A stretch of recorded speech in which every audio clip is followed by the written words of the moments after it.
Dear brothers and sisters in Christ, a royal wedding, such as the one we hear about in today's gospel, is always an important event. Everything is generally done on a lavish scale, especially if the son is involved. Invitations are usually sent to people from every walk of life, and the guests are usually delighted to receive them. Even though attendance at the wedding will involve them in a great deal of expense. After all, it would be unthinkable not to dress up for the occasion. The clothes we wear are very important. If you went to apply job and you are wearing clothes like go to Sentosa, straight away will not accept it.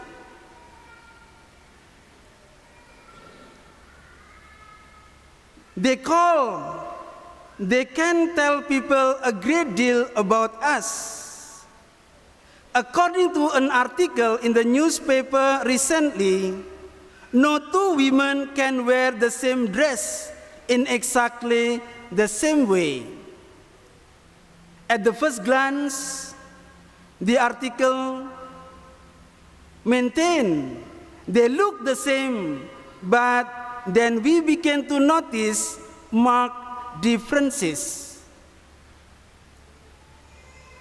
This may or may not be true, but certainly something similar can be said about the way each one of us belong to our church. At baptism, we are reminded that we have clothed ourselves in Christ. We all receive the same baptism, worship the same Lord, and answer the same invitation to share in Christ's life. Soon, however, very marked differences began to appear.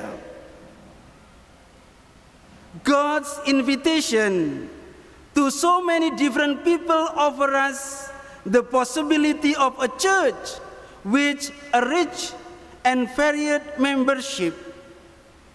The sort of church described in Isaiah vision in the Messianic banquet in the first reading of today.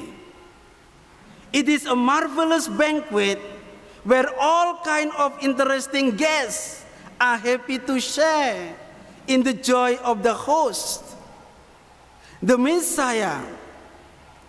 That is the sort of church we are invited to join. But our response to God's invitation is not always enthusiastic. We turn a deaf ear, caught up in the rush of life and its material demands. We put off the invitation indefinitely. The invitation goes out again, and again we refuse. We miss our opportunity, and our place is taken by others who respond more enthusiastically to this unexpected happiness. My dear friends in Christ, the gospel reminds us, however, that it is not enough to simply arrive at the celebration. We have to wear the right clothes so that we are easily recognized as an invited guest. In other words, we Christian Catholic must look as if witness to the fact that God has chosen us to share in His table and in His life.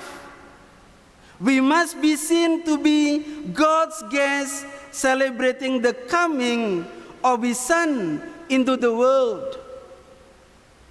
That's why, my dear friend, when we come for the Eucharist, we want to be in our best, to express that our love to Jesus. Some parishioners told me, Father, the most important is the heart. Yeah, it is true. But what inside, what is in interior must express in outside.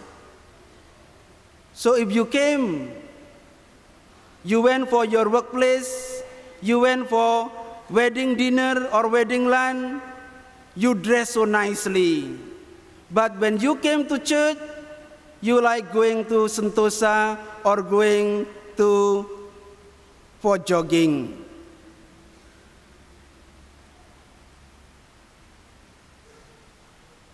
At this mean, we really must get things sorted out in our life. Our principles should be rooted in Christ's teaching. In fact, the whole of our life should be a response to Christ's invitation. But just how do we make a start? A few years ago, a man who spent many years in a Siberian concentration camp wrote, "I sought my God, and He withdrew from me. I sought my soul, and I did not find it.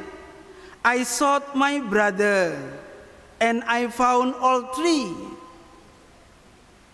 Our awareness of other people's needs should make us stand out in the world. So, my dear friend, when we celebrate the Eucharist, Jesus is our host. That's why called host, hostia, and we are His guests. We came to respond His call, to receive Him, and let this host came to us, unite with us in the Holy Communion. And when the priest say, "Go forth," the Mass is ended, the real Eucharist just began.